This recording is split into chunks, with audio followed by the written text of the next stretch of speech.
Morning, Trainiacs.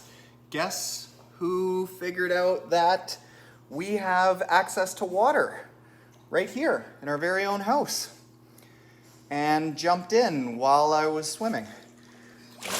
Oh, she's faster than me for sure. Well, that was shocking to say the least. You should have seen my eyes inside the goggles. Like, what's in here? From a guy who was afraid of the water as a kid. Not what you want to experience. No. So something that I've cooked up is a training plan template that today we're going to talk about. If you can only do one workout a day, how do you prepare for any distance from sprint all the way up to Ironman? It's going to be good.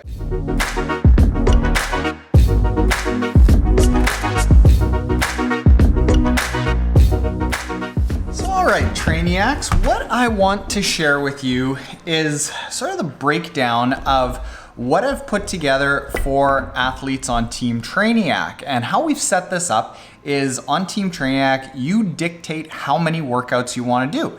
If you really just want to finish a race, do about 4 workouts a week. If you want to peak for a race and do as good as you possibly can, you got to do upwards of about 14 workouts a week. But if you want to be like just kind of adequately prepared and perhaps do even a little bit better than those people that are just getting into the sport and bucket listing it, checking it off, in that case, you want to work out once a day every single week. And in a lot of cases, people say, shouldn't I take a day off?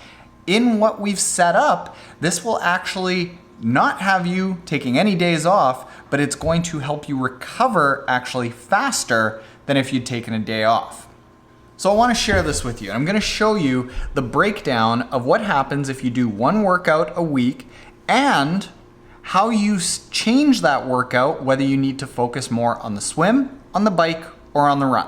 All right, so let's talk about if you're an athlete that wants to work on their swim the most. In this case, it's if you can't yet swim 400 meters or yards continuously, I recommend that you start the race off on a good foot by focusing on the swim for a little while you build that capability in your swim.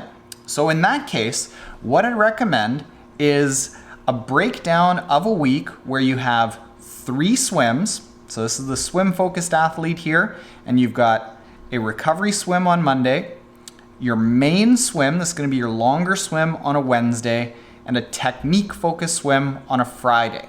As far as bikes go, you're going to have your main endurance bike on the weekend and an intense bike on Tuesday. Remember in other videos where I talk about the 2 mandatory workouts for the bike that every triathlete needs to do? Those are the 2. One long bike on the weekend and then one intense bike during the week. And then as far as the run goes, I certainly recommend doing an endurance run on the weekend and doing that on the Sunday after you've done the bike the day before allows you to start getting used to running on some tired legs, which is what you're gonna have to do in a race. Now, I know that this is, say, 8 individual workouts because we have a main run on Sunday and a brick run after the main bike. But that main bike followed by a brick run, it's kind of like one workout essentially because you're going just from one to the other. All you have to do is change shoes. And then on Thursday, we have strength because I think strength is really, really important. If you have a strong foundation, that means that you're going to be able to be fast all the way to the end of the bike and you're going to be able to be nice and upright while you get towards the end of the run when you start getting fatigued. Now, why we've divided it up this way, going into the next level of this, is because we kind of isolate a few things. We've got real intense riding here on a Tuesday, but it's bookended by a recovery swim and a main swim. So things that aren't really hard on the body. We've also got that recovery swim after your big weekend. This is going to be kind of the meatiest, hardest part of the training on Saturday and Sunday. So we want to recover with a swim, and having a nice light swim is actually going to get the blood moving. And while you're getting better at swimming, it's not really beating you down. It's just kind of rejuvenating you, getting you ready for the rest of the week. We've also bookended a strength session, which will be fairly impactful on your body, kind of beat you up a little bit. And on either side, we have a lower impact swim and a technique swim. We've also put that technique swim right before the weekend so you can prepare for a big weekend with a lower intensity swim. So that's how we would break that down if you are a swim focused athlete. If you are a bike focused athlete, it's a little bit different. In that case, we have 3 bikes, a recovery bike on Monday, an intense bike on Wednesday, and your main bike on Saturday. We have just 2 swims, your main swim and your technique swim, and we have just 2 runs, your brick run and your main run, and the strength is still on Thursday. And why I recommend focusing on your bike after you develop just a general level of being comfortable in the water without freaking out, moving on to working on the bike, because that's where you're gonna save the most amount of time. And if we add in to that mandatory 2 bikes a week of the intense bike and the main bike, just a recovery bike on the Monday, it's still more time in the saddle, so it's going to help your bike fitness, but it's also going to let you recover from a bigger weekend by having a recovery bike on Monday. This is actually the exact training plan that I used to do a 226 half Ironman bike in South Africa in the 2018 half Ironman World Championships.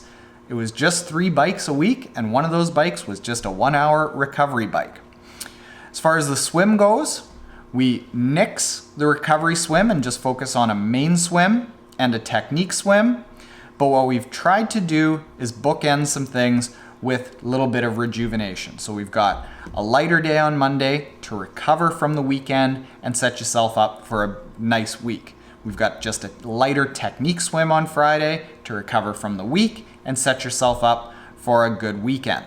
And then we put the main chunk of the week all together so that you can kind of push for about 3 days, but you have set yourself up with a recovery bike on the Monday and a technique swim on the Friday. Now let's get into what happens if you're a run focused athlete. In that case, we have 1, 2, 3 runs. We have 1, 2 bikes, still those mandatory 2 bikes, and then 1, 2 swims. And we've tried to use the same principles with this that we've done with everything else. While we don't have a recovery swim or bike on the Monday, we have the main swim, which is a little bit more taxing, a little longer, a little more intense, but it's still not impact. It's not pounding on the body. It's not gonna compress you and make you feel really beat up.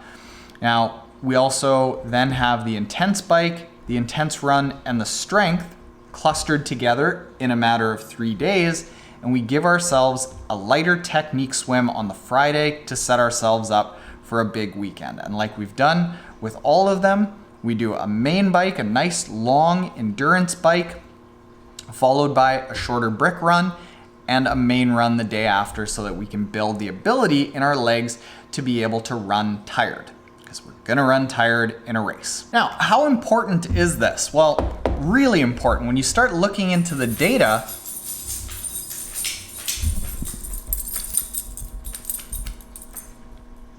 thanks, Pete. When you start looking into the data of what results in good triathlons, a lot of people historically have thought that you had to train a lot, huge hours. And what's actually been found is that it's not volume of training that makes a huge difference, it's the composition of training. What are you doing in the workouts, and what workouts are you doing on what days? So making sure that you get the right workouts on the right days is a really simple way to do the same amount of work but get more for it by doing the right things on the right days. Now, what if you don't train just once a day, you train 9 times a week or 12 times a week? Well, what you can do is you can go to triathlontaren.com/plan template, and you can actually download an interactive training plan template that is modeled after what we do on Team Trainiac, where it shows like just, if you're gonna work out 12 times a week, here's a sample of a breakdown. If you're gonna work out 9 times a week, here's a sample of what that week would look like. And on Team Trainiac, we are coding it and going to be updating it over the next month, I believe, so that when people go in, they just say, I want to work on swim, bike, or run, choose that. I want to work out this many times for this many hours each week, and then boom, it suggests a training week for you. And if you can get that composition right, that's how you end up doing things like this past year where I was able to do a 4:36 half Ironman in Puerto Rico with just a 9-hour average training week. You gotta make sure that you do the right things so you don't just have to do tons and tons of things. So go check that out. Go to triathlontaren.com/plan template. All you gotta do is put in your email address and you can get that free training plan template. And if you haven't checked out Team Trainiac yet, go try it for free for 14 days. And there are gonna be lots of cool updates, depending on the time you see this, that are going to include things that make getting the right training week and the right training done very simple for Trainiacs who are on Team Trainiac. So go check that out. Pete could just be quiet enough. These guys have been so full of beans the last little while, but they're still okay. I still like them. They're all good dogs, Trainiacs. Later.